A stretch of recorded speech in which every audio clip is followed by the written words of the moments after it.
ಬಗ್ಗೆ ಡೀಟೇಲ್ಸ್ ಹೇಳ್ತೀನಿ ಅಂತ ಹೇಳಿದ್ರಲ್ಲ,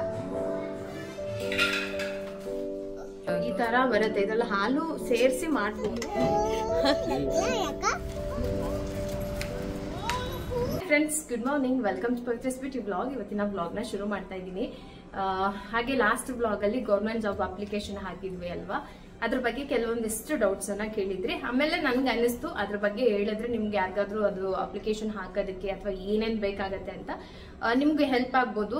ಅದಕ್ಕೆ ಇವತ್ತಿನ ಬ್ಲಾಗ್ ಅಲ್ಲಿ ಅದನ್ನ ಕ್ಲಿಯರ್ ಆಗಿ ಹೇಳೋಣ. ಯಾವ ಜಾಬ್ ಯಾವ್ದು ಇವಾಗ ಕಾಲ್ ಆಗಿದೆ, ಎಷ್ಟು ದಿನ ಇದೆ ಅಪ್ಲಿಕೇಶನ್ಗೆ ಅಂತ ಹೇಳ್ಬಿಟ್ಟು ಅದೊಂದಿಷ್ಟು ಇನ್ಫಾರ್ಮೇಶನ್ ಕೊಡತ್ತಾ ಇವತ್ತಿನ ಡೈಲಿ ಬ್ಲಾಗ್ ನ ಸ್ಟಾರ್ಟ್ ಮಾಡ್ಕೊಂಡೆ. ಹಾಗೆ ಅಮ್ಮ ಮನೇಲಿ ಹಸು ಕರು ಹಾಕಿದ್ದು ಹೇಳಿದ್ದೆ ಅಲ್ವಾ, ಅದು ಗಿಣ್ಣು ಹಾಲು ತಗೊಂಡ್ಬಂದಿದ್ದೆ. ನೆನ್ನೆನೆ ಮಾಡ್ಬೇಕಾಗಿತ್ತು. ತರ್ಬೇಕಾದ್ರೆ ಅಮ್ಮ ಅದಕ್ಕೆ ಸ್ವಲ್ಪ ಬೆಲ್ಲ ಹಾಕಿ ಕೊಟ್ಟಿದ್ರು. ಬೆಲ್ಲ ಹಾಕಿ ಅದನ್ನ 1 ನೈಟ್ ಫುಲ್ ಇಟ್ಬಿಟ್ರೆ 1 ಡೇ ಅಥವಾ 2 ಡೇಸ್ ಆಗ್ಬೋದು ಅಷ್ಟೇನೆ. ಅದ್ರ ಮೇಲೆ ಪನ್ನೀರ್ ತರ ಗಟ್ಟಿಗೆ ಬರುತ್ತೆ. ತೋರಿಸ್ತೀನಿ. ಈ ತರ ಬರುತ್ತೆ. ಇದೆಲ್ಲ ಹಾಲು ಸೇರಿಸಿ ಮಾಡ್ಬೋದು. ನಾನು ತುಂಬಾ ಜಾಸ್ತಿ ತಗೊಂಡ್ ಬಂದ್ಬಿಟ್ಟಿದ್ದೆ. ಸೊ ಅದಕ್ಕೆ ನಾನು ಬರೀ ಗಟ್ಟಿಗಿರೋದನ್ನೇ ಮಾಡ್ಕೊ ಅಂತ ಅಂದ್ರು. ಅದಕ್ಕೆ ಗಟ್ಟಿಗಿರೋದನ್ನ ಮಾಡ್ಕೊತಾ ಇದ್ದೀನಿ. ಇವತ್ತು ಬ್ರೇಕ್ಫಾಸ್ಟ್ಗೂ ಅದೇ ಆಗುತ್ತೆ ಅಂತ ಅದಕ್ಕೆ ಕಡಲೆ ಬೀಜ ಹುರಿದಿಟ್ಟಿದ್ದೆ. ಅದನ್ನ ಸ್ವಲ್ಪ ಸಿಪ್ಪೆ ಎಲ್ಲ ತೆಗಿಬೇಕು. ಈ ರೆಸಿಪಿ ಜೊತೆಗೆ ಇದೇ ನನ್ನ ಲೈಫಲ್ಲೂ ನಾನು ಫಸ್ಟ್ ಟೈಮ್ ಗಿಣ್ ಮಾಡ್ತಾ ಇರೋದು. ಅಮ್ಮನೂ ಹೇಳ್ಕೊಟ್ರು. ನಿನ್ನೆ ಅಜ್ಜಿ ಕಾಲ್ ಮಾಡಿದ್ದೆ, ಅಮ್ಮನ ಅಮ್ಮ, ನಾನು ಊರಿಗೆ ಹೋದಾಗ ತೋರಿಸ್ತೀನಲ್ಲ, ಅವರು ಹೇಳಿದ್ರು ಈ ತರ ಮಾಡು ಚೆನ್ನಾಗಾಗತ್ತೆ ಅಂತ. ಸೊ ಅದೇ ತರ ಇವತ್ತು ಟ್ರೈ ಮಾಡ್ತೀನಿ. ಫಸ್ಟ್ ಟೈಮ್ ನನ್ನ ಚಾನಲ್ ಕೂಡ ಈ ರೆಸಿಪಿ. ಬನ್ನಿ ನೋಡೋಣ ಹೆಂಗಾಗುತ್ತೋ ಏನೋ. ಗಿಣ್ಣ ರೆಸಿಪಿ ಮಾಡೋದಕ್ಕೆ ನನಗೇನು ಇದು ಎಕ್ಸ್ಪೀರಿಯನ್ಸ್ ಅಂತಲ್ಲ, ನಾನು ಮಾಡಿದ್ದನ್ನು ನಿಮ್ಮ ಜೊತೆ ಹೇಳ್ತಾ ಇದ್ದೀನಿ. ಗಿಣ್ಣಿಗೆ ಹಾಲನ್ನು ನಾವು ಬೆಲ್ಲದಲ್ಲಿ 2 ದಿನ ಹಾಗೆ ಬಿಟ್ಟರೆ ಅದು ಈ ಥರ ಗಟ್ಟಿ ಆಗುತ್ತೆ. ಬೇಕಂತಂದ್ರೆ ಜೊತೆಗೆ ಹಾಲು ತೆಳ್ಳಗಿರೋ ಹಾಲನ್ನು ಹಾಕೋಬೋದು. ನನಗೆ ಜಾಸ್ತಿ ಹಾಲಾಗುತ್ತೆ ಅಂತ ಹೇಳ್ಬಿಟ್ಟು ಗಟ್ಟಿಗಿರೋದನ್ನ ಮಾತ್ರ ನಾನು ಗಿಣ್ಣು ಮಾಡ್ಕೋತಾ ಇದ್ದೀನಿ. ಅದಕ್ಕೆ ಸ್ವಲ್ಪ ಕಡಲೆ ಬೀಜನ ಹುರಿದು ಸಿಪ್ಪೆ ಎಲ್ಲ ತೆಗೆದೆ. ಹಾಗೆ ಕಡಲೆ ಪಪ್ಪರ್ನ ಕೂಡ ಹುರಿದು ಇಟ್ಕೊಂಡಿದ್ದೀನಿ. ಇದನ್ನು ಚೆನ್ನಾಗಿ ಹಾಕಿ ಮಿಕ್ಸ್ ಮಾಡ್ಕೋಬೇಕು. ಬೆಲ್ಲ ಹಾಕಿದ್ದೀನಿ ನಾನು ಆಗಲೇ. ಬೆಲ್ಲ ಹಾಕಿ ಅವಲಕ್ಕಿಯನ್ನು ತೊಳೆದ್ಬಿಟ್ಟು ಹಾಕಿದ್ದೀನಿ. ಅವಲಕ್ಕಿ ಹಾಕಿದ್ರೆ ಗಟ್ಟಿ ಬರುತ್ತೆ. ಜೊತೆಗೆ ಏಲಕ್ಕಿ ಹಾಕ್ಬಿಟ್ಟು ಚೆನ್ನಾಗಿ ಕುದಿಸ್ಕೊಂಡ್ರೆ ರೆಡಿ ಆಯಿತು. ಗೊಂಬೆ ತೊಗೊಂಡೆಲ್ಲ ಹೋಗ್ತಾ ಇದೆಯಾ? ನನ್ನ ಡ್ರೆಸ್ಸಿಂಗ್ ಟೇಬಲ್ ಎಲ್ಲ ಹಾಳಾಗಿದೆ. ಇವಾಗ ತೋರಿಸೋ ಅಷ್ಟು ಪರಿಸ್ಥಿತಿಲೂ ಇಲ್ಲ. ಸೊ ಹಂಗಾಗಿ ಇವಾಗ ಅದನ್ನೆಲ್ಲ ಕ್ಲೀನ್ ಮಾಡಬೇಕು. ಮಾಡ್ತೀನಿ. ಬೆಡ್ಶೀಟ್ ಎಲ್ಲ ಚೇಂಜ್ ಮಾಡಬೇಕು. ಸಿಕ್ಕಾಪಟ್ಟೆ ನಿಜವಾಗ್ಲೂ ಮನೇನ ನನಗೆ ಇರೋಕ್ಕಾಗಲ್ಲ. ಈ ಥರ ಕಂಫರ್ಟ್ ಇಲ್ಲ. ನೋಡಿ, ಸಿಲಿಂಡ್ರ್ ಇಲ್ಲೇ ಇಟ್ಟಿದ್ದಾರೆ. ಇದೆಲ್ಲ ಅವ್ರು ತೆಗೆಯೋದೇ ಇಲ್ಲ, ಕ್ಲೀನ್ ಮಾಡೋದಿಲ್ಲ. ಪ್ರೀತಮ್ ಎಲ್ಲ ಇದು ಮಾಡಿದ್ದಾನೆ. ಸರಿ, ಇವತ್ತು ಈ ಥರ ವಾರಕ್ಕೊಂದ್ಸರಿ ಡೀಪ್ ಕ್ಲೀನ್ ಮಾಡಿಕೊಂಡ್ರೆ ನನಗೂ ಕೂಡ ಸಹಾಯ ಆಗುತ್ತೆ ಅಂತ ನಿಮಗೆ ತೋರಿಸ್ಬಿಟ್ರೆ ನಿಜವಾಗ್ಲೂ ಇದು ಮನೇನಾ ಅಂತ ಅಂದ್ಕೊತೀರಾ. ಅಷ್ಟು ವರ್ಸ್ಟಾಗಿದೆ. ಏನು ಮಾಡ್ತಾ ಇದೆಯಾ? ಅಕ್ಕ ಇಲ್ವಲ್ಲ, ನಿನಗೆ ಬೇಜಾರಾಗ್ತಾ ಇಲ್ವಾ? ಓ ಓ ಓ ಓ ಅರೆ, ಡ್ರಾಮಾ ಜೂನಿಯರ್ ನೀನು. ನಿಜವಾಗ್ಲೂ ಡ್ರಾಮಾ ಮಾಡ್ತಾನೆ. ಎಷ್ಟು ಡ್ರಾಮಾ ಮಾಡ್ತಾನೆ ಅಂದರೆ ಒಂದೊಂದು ಡ್ರಾಮಾಗಳನ್ನ ನಿಮಗೆ ನೋಡ್ಸೋಕ್ಕಾಗಲ್ಲ. ಸೊ ಫ್ರೆಂಡ್ಸ್, ಅದು ರೆಡಿ ಆಯಿತು ರೆಸಿಪಿ. ಸ್ವಲ್ಪ ಅದು ತಣ್ಣಗಾದ್ಮೇಲೆ ಗಟ್ಟಿ ಆಗುತ್ತೆ. ಇನ್ನೂ ಗಟ್ಟಿ ಆದರೆ ಚೆನ್ನಾಗಿರುತ್ತೆ. ಆಮೇಲೆ ಬಿಸಿಲು ತಿಂದ್ರೂ ಒಂದು ಟೇಸ್ಟ್ ಇರುತ್ತೆ. ಅದು ಇವತ್ತಿಟ್ಟು ನಾಳೆ ತಿಂದರೆ ಇನ್ನೂ ಚೆನ್ನಾಗಿರುತ್ತೆ. ಯಾರಿಗೆಲ್ಲ ಗಣ್ಣು ಇಷ್ಟ ಕಮೆಂಟ್ ಮಾಡಿ ಹೇಳಿ, ಓಕೆನಾ? ಸರ್, ನನ್ನ ಮಗನ ನೋಡಿ ಬಂದು ಎಷ್ಟು ನೀಟಾಗಿ ಗೊಂಬೆಗಳನ್ನೆಲ್ಲ ತೆಗೆದು ಬಿಸಾಕಿ ಆಟ ಆಡ್ತಾ ಇದ್ದಾನೆ. ಯಾರಿದು ಗೊಂಬೆ? ಆಟ ಆಡ್ತಾ ಇರೋ ಗೊಂಬೆ ಪಾಪು.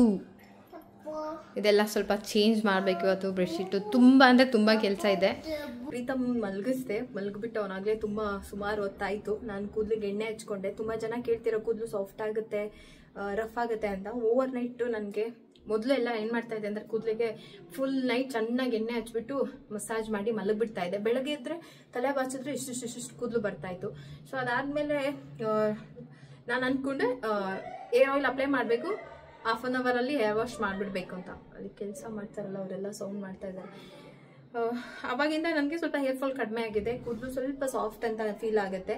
ಅಂತಂದರೆ ನೆನ್ನೆ ಮಳೆನೇ ಬಂದ್ಬಿಡುತ್ತೆ ಅನ್ನೋ ಅಷ್ಟು ಸೆಕೆ ಆಗ್ತಾ ಇತ್ತು. ನೋಡಿದ್ರೆ ಮಳೆನೂ ಇಲ್ಲ, ಎಂಥದ್ದು ಇಲ್ಲ. ಬೇಗ ಬಾ ಮಳೆ ರಾಯ.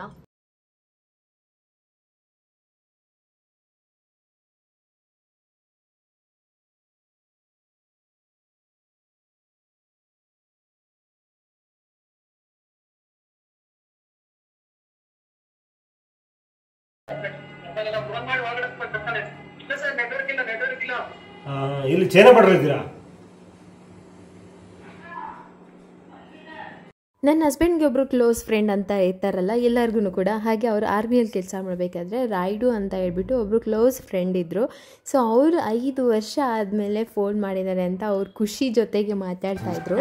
ಅವ್ರ ಆರ್ಮಿ ಫ್ರೆಂಡ್ ಕಾಲ್ ಮಾಡಿದ್ರು. ಪಾಪ ಏನು ಇನ್ನು ನಾನು ಆಗಲೇ ಆ್ಯಕ್ಚುಲಿ ಸ್ಟಾರ್ಟಿಂಗಲ್ಲಿ ವಿಡಿಯೋ ಮಾಡಬೇಕಾಯ್ತು, ಅವ್ರ ಖುಷಿ ನೋಡಬೇಕಿತ್ತು.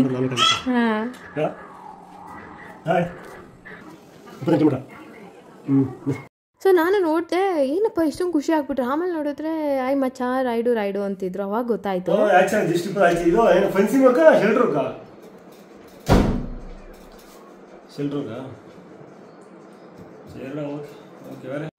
ರಾಯ್ಡು ಅನ್ನೋರು ಯಾರು ಚಿನಿ?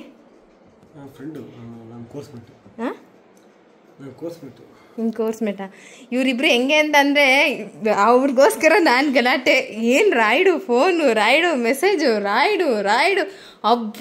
ಅಲ್ಲಿ ಕ್ವಾರ್ಟರ್ಸಲ್ಲಿ ಇದ್ದಾಗ ನಾನು ನನಗಿಂತ ಜಾಸ್ತಿ ಅವರೇ ಅನ್ನೋ ಅಷ್ಟು ನೋಡಿದ್ರಲ್ಲ. ಅವ್ರ ಫೋನ್ ಬರ್ತಿದ್ದಂಗೆ ಇಷ್ಟೋ ತನಕ ನಗ್ದಲ್ಲೇ ಇರೋ ಮುಖದಲ್ಲಿ ಎಂಥ ಕಳೆ, ಎಂಥ ನಗು.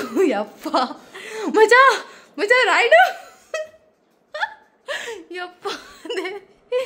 ಪಾಪ ಅವ್ರಿನ್ನೂ ಸರ್ವಿಸ್ ಮಾಡ್ತವ್ರೆ. ಅವ್ರು ಸರ್ವಿಸ್ ಮುಗಿಸ್ಕೊಂಡು ಬಂದ್ಬಿಟ್ಟವ್ರೆ ಅಷ್ಟೇನೆ. ಸ್ನೇಹ ಅಂದ್ರೇ ಆಗಲ್ವಾ, ಹೇಗೋ ಒಂಥರ ಖುಷಿ ಕೊಡ್ತಾ ಇರುತ್ತೆ, ಮನಸ್ಸಿಗೆ ಸಮಾಧಾನ ಅನಿಸುತ್ತೆ ತುಂಬ. ಇವಾಗ ನಾನು ಮನೆ ಕ್ಲೀನಿಂಗ್ ಮಾಡ್ಕೋತಾ ಇದ್ದೀನಿ. ವಿವರ್ ಕೇಳ್ತಾ ಇದ್ರಿ, ಕೆಲಸಕ್ಕೆ ಒಬ್ಬರು ಬರ್ತಾರಲ್ವ, ಆದ್ರೂ ಎಲ್ಲ ಕೆಲಸ ನೀವೇ ಯಾಕೆ ಮಾಡ್ತೀರಾ ಅಂತ ಹೇಳ್ಬಿಟ್ಟು. ನನಗೇನಂತ ಅಂದರೆ, ನಾನು ಬೇಕಂತ ಯಾರನ್ನೂ ಕೆಲ್ಸಕ್ಕೆ ತೊಗೊಂಡಿಲ್ಲ. ನನ್ನ ಹಸ್ಬೆಂಡು ಕೆಲವೊಂದು ಸರಿ ನಮಗೇನಾದರೂ ಹೆಲ್ತ್ ಇಶ್ಯೂಸ್ ಅಂತ ಬಂದಾಗ ಅಥವಾ ಏನಾದರೂ ಹುಷಾರಿಲ್ಲ ಅಂದಾಗ, ಮನೇಲಿ 2 ಮಕ್ಕಳಿದ್ದಾರೆ, ಪಾತ್ರೆ ತೊಳೆದಿಲ್ಲ, ಕಸ ಗುಡಿಸಿಲ್ಲ ಅಂತಂದರೆ ಅದು ಒಂಥರ ಮೆಸ್ಸಿ ಅನಿಸುತ್ತಲ್ವ. ಸೊ ನನಗೂ ಕೂಡ ಕೆಲಸ ಜಾಸ್ತಿ ಅಂತ ಹೇಳ್ಬಿಟ್ಟು ಅವರನ್ನು ಅವರೇ ಕರ್ಕೊಂಡು ಬಂದು ಮಾಡ್ಕೊಂಡು ಹೋಗ್ತಾರೆ, ಬಿಡು ಒಂದು 3 ಕೆಲಸ ಅಲ್ವಾ ಅಂತ ಇದು ಮಾಡಿದ್ರು. ಸೊ ಅಷ್ಟೇ. ಆಮೇಲೆ ನನಗೆ ಪಾತ್ರೆಗಳನ್ನು ನಾನೇ ವಾಶ್ ಮಾಡಿದ್ರೆ ನಂಗೆ ತುಂಬ ಇಷ್ಟ. ಬೇರೆಯವ್ರು ವಾಶ್ ಮಾಡೋದಕ್ಕಿಂತ ಅವ್ರು ಎಷ್ಟೇ ನೀಟಾಗಿ ವಾಶ್ ಮಾಡಿದ್ರು ಒಂದು ಸ್ಯಾಟಿಸ್ಫ್ಯಾಕ್ಷನ್ ಸಿಗೋದಿಲ್ಲ. ಹಾಗಾಗಿ ನೈಟು ಮತ್ತು ಪಾತ್ರೆನ ಸಿಂಕಲ್ಲಿ ಬಿಡೋದು ಅಷ್ಟು ಒಳ್ಳೆಯದು ಅಲ್ಲ, ಮನೆಗೆ ಎಷ್ಟು ಚೆನ್ನಾಗಿರಲ್ಲ ಅಂತ ಹೇಳ್ಬಿಟ್ಟು ಓವರ್ ನೈಟ್ ಪಾತ್ರೆ ನಾನು ತೊಳ್ಕೊಳ್ತೀನಿ. ಯಾವಾಗ ನನಗೆ ಪಾತ್ರೆ ತೊಳೆಯೋದಕ್ಕಾಗೋದಿಲ್ಲ ಆವಾಗ ಅವ್ರಿಗೆ ಹೇಳಿದ್ರೆ ಅವರು ನನಗೆ ಪಾತ್ರೆ ಕೂಡ ತೊಳ್ಕೊಡ್ತಾರೆ, ನನಗೆ ಆಗಲ್ಲ ಅಂದಾಗ. ಹಾಗೆ ಮನೇನ ಯಾರು ಎಷ್ಟೇ ಕ್ಲೀನ್ ಮಾಡಿದ್ರೂ ನಾವು ಕ್ಲೀನ್ ಮಾಡಿದಷ್ಟು ಪರ್ಫೆಕ್ಟ್ ಆಗೋದಿಲ್ಲ. ನಾವು ಅಟ್ಲೀಸ್ಟ್ ವಾರದಲ್ಲಿ 1 ದಿನ ಇಲ್ಲ ವಾರದಲ್ಲಿ 1 ಸರಿ ಇಲ್ಲ 2 ಸರಿನಾದರೂ ನಮಗೆ ಖುಷಿಗೋಸ್ಕರ ನಮಗೆ ಎಲ್ಲ ಥರ ಕ್ಲೀನನ್ನು ನಾವು ಮಾಡ್ಕೋಬೇಕು. ಇಲ್ಲ ಅಂತಂದರೆ ನಾವು ಒಪ್ಸಿರೋದೇ 3 ಕೆಲಸಕ್ಕೆ, ಅದ್ರ ಮೇಲೆ ಒಂದು ಸಣ್ಣ ಪುಟ್ಟ ಹೆಲ್ಪ್ ಮಾಡ್ತಾರೆ ಅಷ್ಟೇ. ಅದು ಬಿಟ್ಟರೆ ಬೇರೆ ಏನಾನು ಮಾಡಿಕೊಡೋದಿಲ್ಲ. ಡಸ್ಟ್ ಮಾಡೋದಿರ್ಬೋದು, ಅಥವಾ ಬ್ರಷ್ ಚೇಂಜ್ ಮಾಡೋದಿರ್ಬೋದು, ದಿವಾನ ಎಲ್ಲ ಕ್ಲೀನ್ ಮಾಡೋದು, ಸಂಧಿ ಮೂಲೆ ಎಲ್ಲ ಹೆಣ್ಮಕ್ಳು ಗೊತ್ತಲ್ಲ, ಕ್ಲೀನಿಂಗ್ ಅಂತ ಶುರು ಮಾಡಿದ್ರೆ ಎಷ್ಟು ಕೆಲಸ ಇರುತ್ತೆ, ಅದನ್ನೆಲ್ಲ ನಾವೇ ಮಾಡ್ಕೋಬೇಕು, ಅವ್ರೇನು ಮಾಡಿಕೊಡೋದಿಲ್ಲ. ಹಾಗೆ ನನ್ನ ಕೈಯಲ್ಲಿ ನೀವು ಇದನ್ನು ಮಾಡಿ ಅದನ್ನು ಮಾಡಿ ಅಲ್ಲಿ ಮಾಡಿಲ್ಲ ಇಲ್ಲಿ ಮಾಡಿಲ್ಲ ಈ ಥರ ಆರ್ಡರ್ ಮಾಡಿ ಮಾಡಿಸ್ಕೊಳ್ಳೋದಕ್ಕೂ ಬರೋದಿಲ್ಲ. ಸೊ ಇದಕ್ಕೇ ನಾನು ಬೇಡ ಅಂತ ಹೇಳ್ತೀನಿ. ಬಟ್ ಅವರು ಒಂದು ಸರಿ ಕೆಲಸಕ್ಕೆ ಅಂತ ನಾವು ಕರೆದ್ಮೇಲೆ ಪಾಪ ಬೇರೆ ಕಡೆ ಕೆಲಸ ಬಿಟ್ಟು ಬಂದಿರ್ತಾರೆ. ಇಲ್ಲ ಅಂತ ಅಂದರೆ ಅಥವಾ ಇದನ್ನೇ ನಂಬ್ಕೊಂಡು ಏನಾದರೂ ಕಮಿಟ್ಮೆಂಟ್ ಮಾಡ್ಕೊಂಡಿರ್ತಾರೆ. ನಾವು ಬರೀ 1 ವಾರ 1 ತಿಂಗಳಿಗೋಸ್ಕರ ಕೆಲಸ ಕೊಟ್ಬಿಟ್ಟು ಆಮೇಲೆ ಬೇಡ ನೀವು ನಾನೇ ಮಾಡ್ಕೊಳ್ತೀನಿ ಅನ್ನೋದು ಅಷ್ಟು ಚೆನ್ನಾಗಿರಲ್ಲ ಅಂತ ಹೇಳ್ಬಿಟ್ಟು ನಾನೇ ಮಾಡ್ಕೋತಾ ಇದ್ದೀನಿ. ಸೊ ಇವಾಗ ನನಗೆ ಮನಸ್ಸಿಗೆ ತುಂಬ ಖುಷಿ ಆಗ್ತಾ ಇದೆ, ಒಂಥರ ಕಂಫರ್ಟಬಲ್ ಕೂಡ ಇದೆ. ಮನೆ ನೋಡೋದಕ್ಕೆ ಇವಾಗ ತುಂಬ ಖುಷಿ ಅಂತಲೂ ಅನಿಸುತ್ತೆ. ಈ ಥರ ಅವರೆಲ್ಲ ಕ್ಲೀನ್ ಮಾಡೋದಿಲ್ಲ. ವಾರದಲ್ಲಿ 2 ಸರಿ 3 ಸರಿ ನಾನೇ ಮಾಡ್ಕೊಳ್ತೀನಿ. ಬಟ್ಟೆ ಎಲ್ಲ ಇತ್ತು, ಸ್ವಲ್ಪ ಬಟ್ಟೆ ಮಡ್ಚ್ಕೊತಾ ಇದ್ದೆ. ಪ್ರೀತಮ್ಗೆ ನನ್ನ ಮನೆ ಕೆಲಸ ಅಂದರೆ ಅವ್ನು TV ನೋಡು, ಅಕ್ಕ ಇಲ್ಲ ಏನಿಲ್ಲ, ಅವನಿಗೂ ತುಂಬ ಬೋರ್ ಆಗ್ತಾಯಿತ್ತು. ಹಾಗಾಗಿ ಪದೇ ನಾನು ಏನಾದರೂ ಕೆಲಸ ಮಾಡ್ತಾಯಿದ್ರೆ ನಾನು ಹಿಂದೆನೇ ಬರ್ತಾಯಿದ್ದ. ಸೊ ಫೈನಲಿ ಒಂದಿಷ್ಟು ಏನೇನು ಅಂದ್ಕೊಂಡು ಎಲ್ಲ ಕ್ಲೀನ್ ಮಾಡಿಕೊಂಡು ನಾನು ಕೂಡ ಫ್ರೆಶ್ ಅಪ್ ಆಗೋಣ ಅಂತ ಅಂದ್ಕೊಂಡೆ. ಅದ್ರ ಜೊತೆಗೆ ಫ್ರೆಶ್ ಅಪ್ ಆಗಿಬಿಟ್ಟೆ ಕ್ಲೀನ್ ಮಾಡ್ತಾಯಿದ್ದೀನಿ. ಇದು ಏನು ಡ್ರೆಸ್ಸಿಂಗ್ ಟೇಬಲ್ ಅಂತೂ ನನ್ನ ಮಗ ಬಂದು ಮುಟ್ಟಿ ಆ ಮಿರರ್ ಎಲ್ಲ ಗಲೀಜು ಮಾಡಿರ್ತಾನೆ. ಆವಾಗ ಅದನ್ನು ಕೂಡ ಕ್ಲೀನ್ ಮಾಡ್ಕೋಬೇಕು. ಡ್ರೆಸ್ಸಿಂಗ್ ಟೇಬಲ್ ತುಂಬ ಮೆಸ್ಸಿ ಆಗಿಬಿಟ್ಟಿತ್ತು, ಅದನ್ನೆಲ್ಲ ಜೋಡಿಸ್ಕೊಂಡು ಮಿರರೆಲ್ಲ ಕ್ಲೀನ್ ಮಾಡಿಕೊಂಡು ಕೆಲಸ ಎಲ್ಲ ಮುಗಿಸ್ಕೊಂಡೆ. ಅವ್ರು ಕೆಲಸ ಮಾಡಿದಾಗ ಇವತ್ತು ಖುಷಿ ಸಿಗ್ತಾ ಇದೆಯಲ್ಲ, ಆ ಥರ ನಂಗೆ ಅನ್ಸೋದು ಇಲ್ಲ, ಕಂಫರ್ಟ್ ಅನ್ಸೋದು ಇಲ್ಲ. ನಾನು ಮಾಡಿದಾಗ ನನಗೆ ಆ ಕಂಫರ್ಟ್ ಅನಿಸುತ್ತೆ. ಅಂದರೆ ನಾವು ಏನೇನು ಐಟಮ್ನ ಎಲ್ಲೆಲ್ಲಿ ಇಡಬೇಕಂತ ನಮಗೆ ಚೆನ್ನಾಗಿ ಗೊತ್ತಿರುತ್ತೆ, ಅಲ್ಲಿ ನೀಟಾಗಿ ಜೋಡಿಸ್ತೀವಿ. ಸೊ ನೀವು ಹಾಗೆ ಇದ್ದರೆ ಕಮೆಂಟ್ ಮಾಡಿ ಹೇಳಿ, ಯಾರು ಎಷ್ಟೇ ಕೆಲಸ ಮಾಡಿಕೊಟ್ರೂ ನಮಗೆ ಸಮಾಧಾನ ಆಗೋದಿಲ್ಲ. ನಮ್ಮನೆ ಕೆಲಸನ ನಾವೇ ಮಾಡಿದಾಗ ಒಂದು ರಿಲ್ಯಾಕ್ಸ್ ಅನಿಸುತ್ತೆ, ಸಮಾಧಾನ ಖುಷಿ ಸಿಗುತ್ತಲ್ಲ, ಆ ಥರ ನಿಮಗೂ ಅನಿಸುತ್ತಾ ಅಂತ. ಸೊ ಪ್ರೀತಮ್ ತುಂಟಾಟ ಜಾಸ್ತಿ ಆಗಿಬಿಟ್ಟಿದೆ ನೋಡಿ. ಸೋಫಾ ಅಲ್ಲಿಂದ ಜಂಪ್ ಮಾಡ್ತಾನೆ, ಬೈ ಮಿಸ್ಟೇಕ್ ಹಿಂದೆ ಬಿದ್ದರೆ ಕಷ್ಟ, ಮುಂದೆ ಬೀಳ್ತಾನೆ.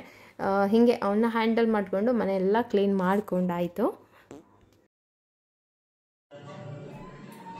ಸೊ ಫ್ರೆಂಡ್ಸ್, ಅವರು ಒಂದು ವಾರ ಮಾಡೋದನ್ನ ನನಗೊಂದು 2 ಅವರ್ ಕೊಟ್ರೆ ಸಾಕು ಮಾಡಿಬಿಡ್ತೀನಿ. ಸೊ ಮನೆ ತುಂಬಾ ಫ್ರೆಶ್ ಅನಿಸ್ತಾ ಇದೆ. ಬಟ್ ನೆಲ ಒಂದು ಒರೆಸ್ಬೇಕಾಗಿತ್ತು, ಬೆಳಗ್ಗೆ ಒರೆಸಿದ್ರಲ್ಲ ಅಂತ ನಾನೇ ಒರೆಸೋಕೆ ಹೋಗ್ಲಿಲ್ಲ. ಸೊ ಈ ತರ ಇದೆ, ಒಂಥರ ಖುಷಿ ಆಗ್ತಾ ಇದೆ. ಒಂದು ದೇವ್ರಿಗೆ ಮುಖ ತೊಳೆದ್ಬಿಟ್ಟು ದೇವ್ರ ದೀಪ ಹಚ್ಬಿಟ್ಟು ಬರ್ತೀನಿ. ಫುಲ್ ಕೆಲಸ ಆಯ್ತು. ಇವಾಗ ಒಂಥರ ಮನ್ಸಿಗೆ ಸಮಾಧಾನನೂ ಆಗ್ತಾ ಇದೆ. ಯಾವ ಜಾಬ್ಗೆ ಅಪ್ಲೈ ಮಾಡಿದೀರಾ ಅಂತ ಕೇಳ್ತಾ ಇದ್ರಲ್ಲ, VA ಅಂತ, ವಿಲೇಜ್ ಅಕೌಂಟೆಂಟ್ಗೆ ಇವಾಗ ಸದ್ಯ ಕಾಲಾಗಿದೆ, ಅದಕ್ಕೋಸ್ಕರ ಅದನ್ನ ಅಪ್ಲೈ ಮಾಡಿದ್ರು. ಕರ್ನಾಟಕದಲ್ಲಿ 1000 ಜಾಬ್ ಏನೋ ಇದೆ, ಅದರೊಳಗೆ ಇಡೀ ಕರ್ನಾಟಕ ಸೇರಿ.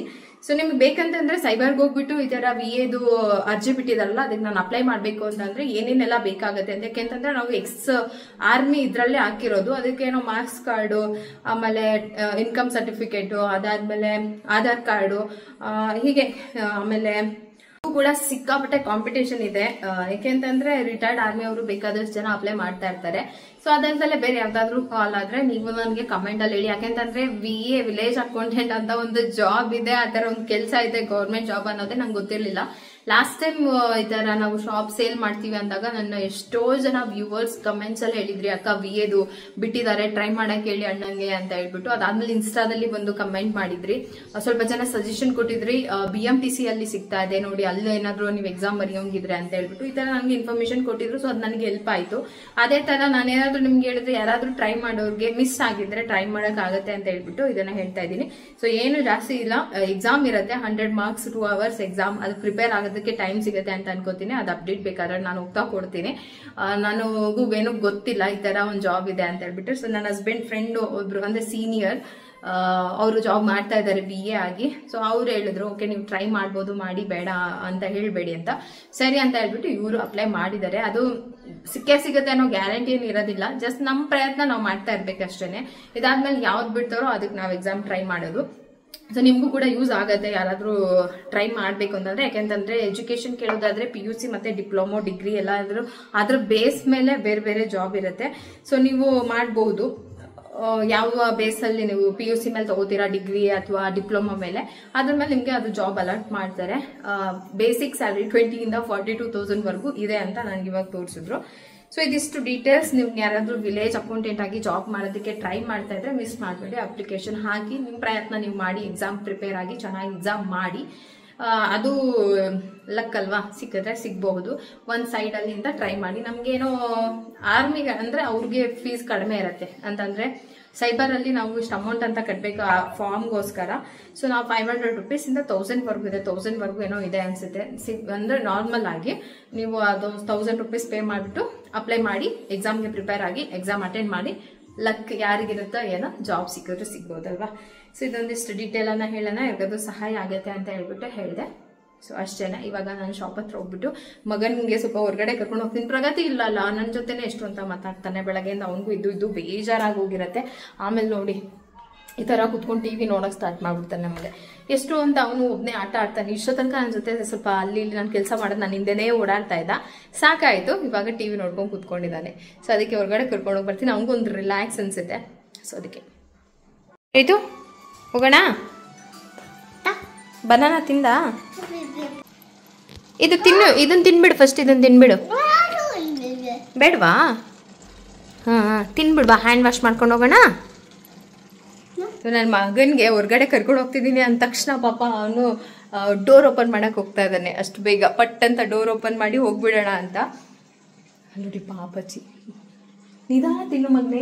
ಟಾಟಾ ಟೂಕಿ ಪಾಪ. ಎಲ್ಲೋಗೋಣ ರೀತಿ, ಎಲ್ಲೋಗೋಣ. ಬಾಯ್ ಬಾಯ್ ಟೂಕಿ.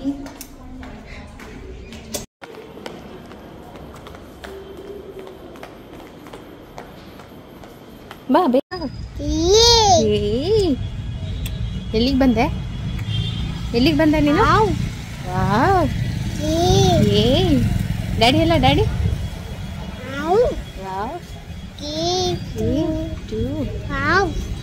ವಾವ್, ಡ್ಯಾಡಿ ಎಲ್ಲ.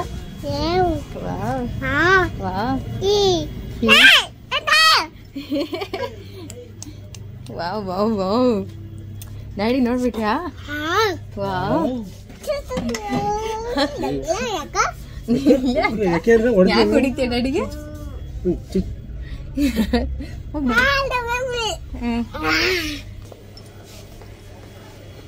ನೋಡು ಬೈಲಿ. ಎಲ್ಲಿಗೆ ಹೋಗ್ತೀಯಾ? ವಾವ್ ಆವ್ ವಾವ್ ಅಂತ ಬಂದ. ಹಿಂಗಲ್ಲ ಅದು ಹೆಂಗೂ ಕುಡಿಂಗಿಲ್ಲ ಅದು. ಪ್ರೀತು ಮಕ್ಳು ಅದೆಲ್ಲ ಕುಡಿಬಾರ್ದು. ನನ್ನ ಮಗ ನೀವು ಡ್ರಾಮಾ ಡ್ರಾಮಾ. ಚುಚ್ಚು ಚುಚ್ಚು ಬೇಡ ಬೇಡ ಬೇಡ.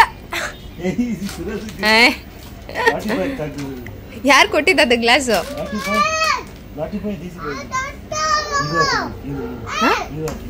ಬೇಡ ಬೇಡ. ಯಾರು ಹೇಳ್ತಾ ಇರೋದು? ಬ್ಯಾಡ್ ಬಾಯ್. ಏನು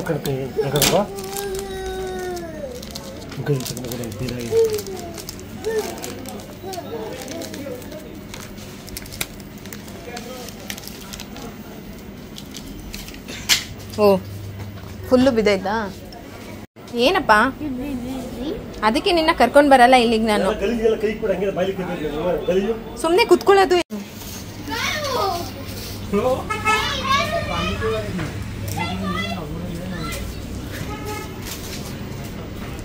ಅವನೆಲ್ಲೋದಾ? ಬೀಳ್ತೀಯ ಬೀಳ್ತೀಯ ಬೀಳ್ತೀಯ.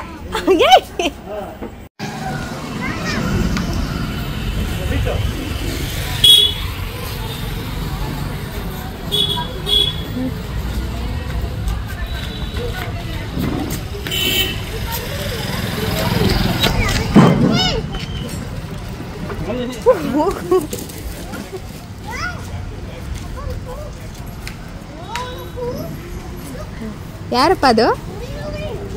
ಅಕ್ಕ.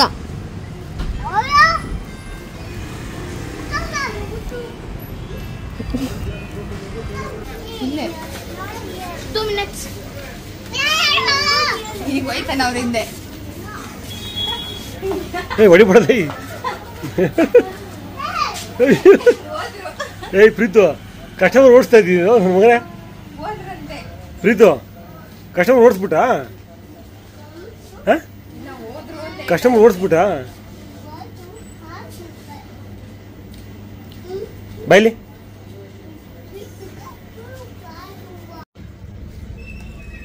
ಪ್ರೀತು ಬಾ ಮಮ್ಮಿ ಬಾಯ್.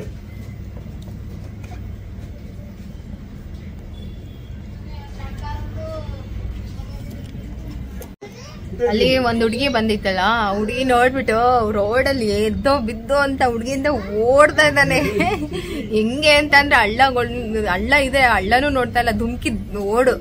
ಪ್ರೀತಮ್ಗೆ ಮಕ್ಳ ಜೊತೆ ಆಟ ಆಡಕ್ ಇಷ್ಟ, ಆದ್ರೆ ಮಕ್ಳೇ ಸಿಗೋದಿಲ್ಲ. ಎಂತಾದ್ರೂ 4 ಜನ ಮಕ್ಳು ಒಟ್ಟಿಗೆ ನೋಡ್ಬಿಟ್ಟ ಅಂದ್ರೆ ಏ ಹಾಯ್ ಹಾಯ್ ಅಂತ ಹೋಗ್ತಾ ಇರ್ತಾನೆ ಅವ್ರ ಹಿಂದೆ.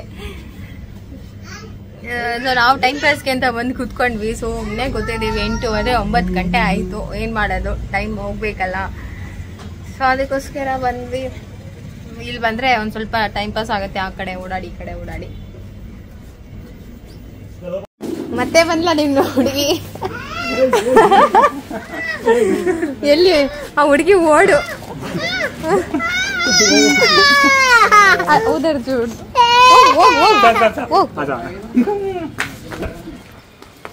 ಆ ಹುಡುಗಿ ಎದ್ರಕೊಂಡು ಓಡ್ತೈತೆ. ಪ್ರೀತು ಗುಂಡಿ ಮತ್ತೆ ಬಂತ ಹುಡುಗಿ. ಅಲ್ಲಿ ಹುಡುಗಿ ಮತ್ತೆ ಬಂತ. ನನ್ನ ಮಗ ನೋಡಿ.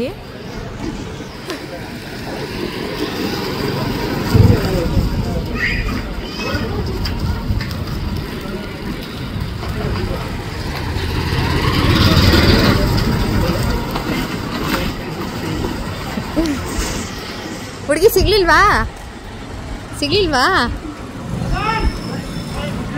ಆ ಹುಡುಗಿ ಇವನ್ನ ನೋಡಿ ಎದ್ರಕೊಂಡು ಓಡು. ಪ್ರೀತು ಯಾಕ ಹುಡುಗಿಯಿಂದ ಹಂಗ ಓಡೋಗ್ತೀಯ? ಯಾರವ್ರು? ನಿಮ್ಮ ಅಕ್ಕನ ತರ ಕಾಣಿಸ್ತಾರ? ಪಿಂಕ್ ಕಲರ್ ಡ್ರೆಸ್ ಹಾಕೊಂಡ್ ಬಂದಿತ್ತಲ್ಲ ಆ ಹುಡುಗಿ.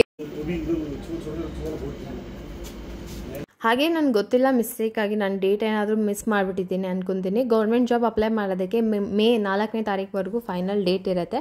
ಸೊ ನೀವು ಅಲ್ಲಿವರೆಗೂ ಅವಕಾಶ ಇರುತ್ತೆ, ಅಪ್ಲೈ ಮಾಡೋಂಗಿದ್ರೆ ಮಾಡಬಹುದು. ಅಲ್ಲಿಂದ ನಮ್ಮ ಮನೇಲಿ ಈಗ ಶಾಪ್ ಅಂತಂದರೆ ಇಲಿಗಳ ಕಾಟ ಜಾಸ್ತಿ, ಅದಕ್ಕೋಸ್ಕರ ಇಲಿಯನ್ನು ಟ್ರ್ಯಾಪ್ ಮಾಡೋಕ್ಕೆ ಅಂತ ಈ ಒಂದು ಇದನ್ನು ಡೈಲಿ ಇಡ್ತಾರೆ, ಅಥವಾ ವಾರದಲ್ಲಿ ಆ ಥರ ಯಾವಾಗ ಅವರಿಗೆ ಅನಿಸುತ್ತಲ್ಲ ಅವಾಗೆಲ್ಲ ಬಿಟ್ಟು ಇಲಿಯನ್ನು ಟ್ರ್ಯಾಪ್ ಮಾಡ್ತಾರೆ. ಸೊ ಅದನ್ನೆಲ್ಲ ಸೆಟ್ ಮಾಡ್ತಾಯಿದ್ರು. ನನ್ನ ಮಗ ಅಂದರೆ ಶಾಪಿಗೆ ಹೋದ್ಮೇಲೆ ಒಂದು ಹುಡುಗಿ ಬಂದಿದ್ದು, ಆ ಹುಡುಗಿಯಿಂದ ಓಡು ಅಂದರೆ ಓಡು.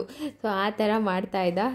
ಹೆಂಗೋ ನಾನು ಮನೇಲಿ ಅಡುಗೆ ಎಲ್ಲ ಮುಗಿಸ್ಕೊಂಡೇ ಬಂದಿದ್ನಲ್ಲ, ಸರಿ ಅಂತ ಹೇಳ್ಬಿಟ್ಟು ಅವರು ಶಾಪ್ ಕ್ಲೋಸ್ ಮಾಡೋ ತನಕ ಅಲ್ಲೇ ಇದ್ದೆ.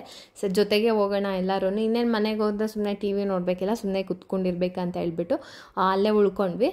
ಫೈನಲಿ ಎಲ್ಲ ಕ್ಲೋಸ್ ಮಾಡಿಕೊಂಡು ಶಾಪ್ ಕ್ಲೋಸ್ ಮಾಡಿ ಒಮ್ಮೆಲೆ ಒಟ್ಟಿಗೆ ಎಲ್ಲ ಮನೆಗೆ ಹೋಗೋಣ ಅಂತ. ಸೊ ಶಾಪ್ಗೂ ನಮ್ಮ ಮನೆಗೂ ತುಂಬ ಏನೂ ದೂರ ಇಲ್ಲ, ಇಲ್ಲೇ ಅಂದರೆ ಪಕ್ಕದಲ್ಲೇ, ಗೇಟ್ ಪಕ್ಕದಲ್ಲೇ ನಮ್ಮ ಶಾಪ್ ಇರೋದು. ಸೊ ಹಂಗಾಗಿ ನಮಗೇನೋ ಅಷ್ಟು ದೂರ ಏನಿಲ್ಲ, ಹತ್ರನೇ ಇದ್ದಾರೆ ಅನ್ನೋ ಥರ ಫೀಲ್ ಆಗ್ತಾಯಿತ್ತು. ಸೊ ಅದಕ್ಕೋಸ್ಕರನೇ ಶಾಪ್ ಮಾಡಿದ್ವಿ.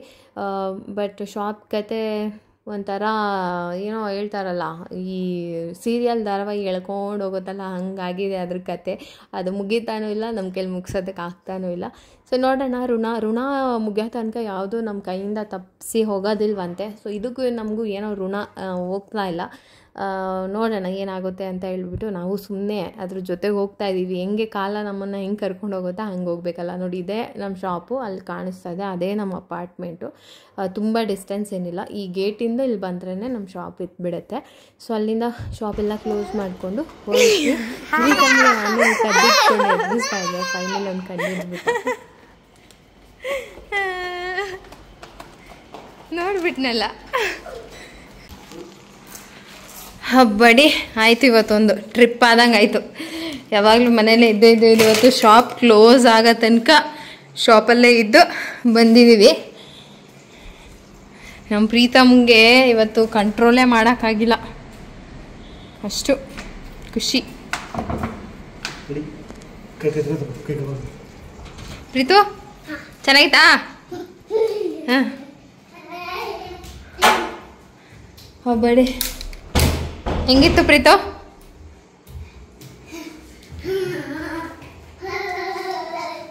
ಬಂದಾಗಲೇ ಫಿಶ್ ಊಟ ಆಗ್ತಾವ್ರೆ.